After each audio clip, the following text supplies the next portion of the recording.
Bonsoir à tous, bienvenue. Le tour du monde en quelques minutes. Première destination, la commune d'Abobo, précisément en Dautré, où les populations prennent des risques quotidiens en traversant l'autoroute alors qu'il y a 2 ponts piétons construits et mis à leur disposition.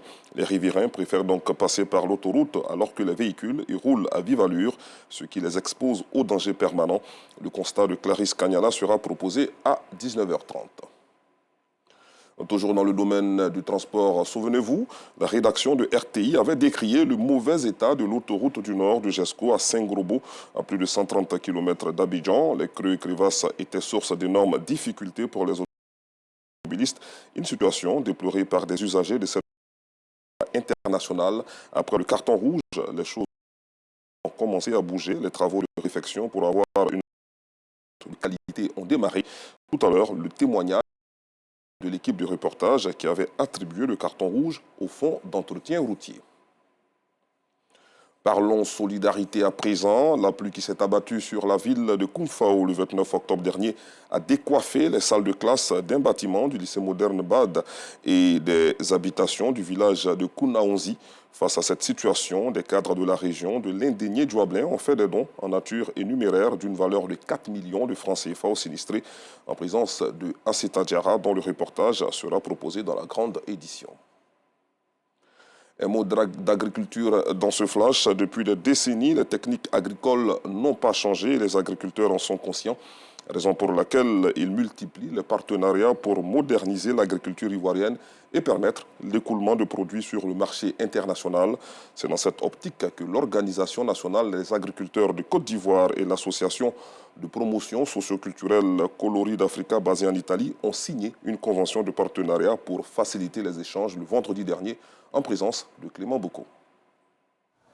Le cacao, la banane plantain, le poivre, la noix de coco et bien d'autres spéculations produites en abondance en Côte d'Ivoire, dont les débouchés ne permettent pas aux producteurs de vivre décemment du fruit de leur labeur. Pour trouver une solution à ces maux qui minent l'agriculture ivoirienne, une convention est signée entre l'Association de promotion socio-culturelle Coloris d'Africa, basée en Italie, et l'Organisation nationale des agriculteurs de Côte d'Ivoire, ONACI. Ce moment nous est historique. Pour nous, vraiment avoir des investisseurs à nos côtés, accepter de collaborer avec les acteurs de Côte d'Ivoire, c'est une fierté. Parce que nous voulons, à travers ces structures, traverser les limites de la Côte d'Ivoire. Et pour être compétitif, c'est les moyens. Et les pratiques archaïques de la daba et la machette est dépassée.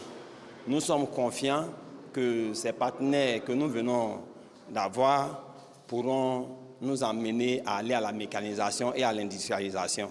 L'association de promotion socio-culturelle Coloris d'Africa a son siège à Parma, en Italie, une région à forte potentialité agricole. Ce partenariat que nous allons créer, ça pourra vraiment apporter beaucoup de bien à nos agriculteurs de la Côte d'Ivoire, surtout de notre organisation, pour faire vraiment un bon partenariat, pour échanger.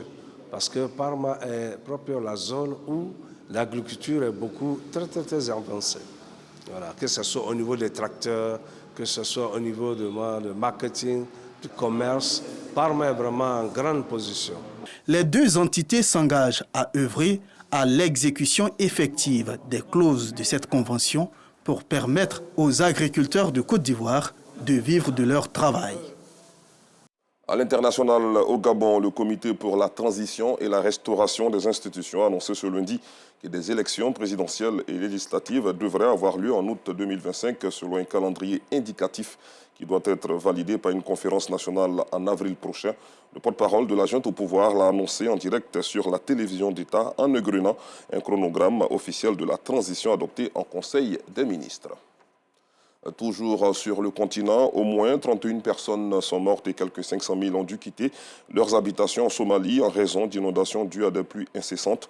Le pays connaît depuis octobre dernier de fortes pluies dues au phénomène météorologique El Niño qui ont inondé habitations et terres agricoles. Les plus importantes destructions ont eu lieu dans le sud et au centre où la rivière saisonnière Chabelle a submergé des routes et emporté des habitations. Je vous retrouve à 19h30.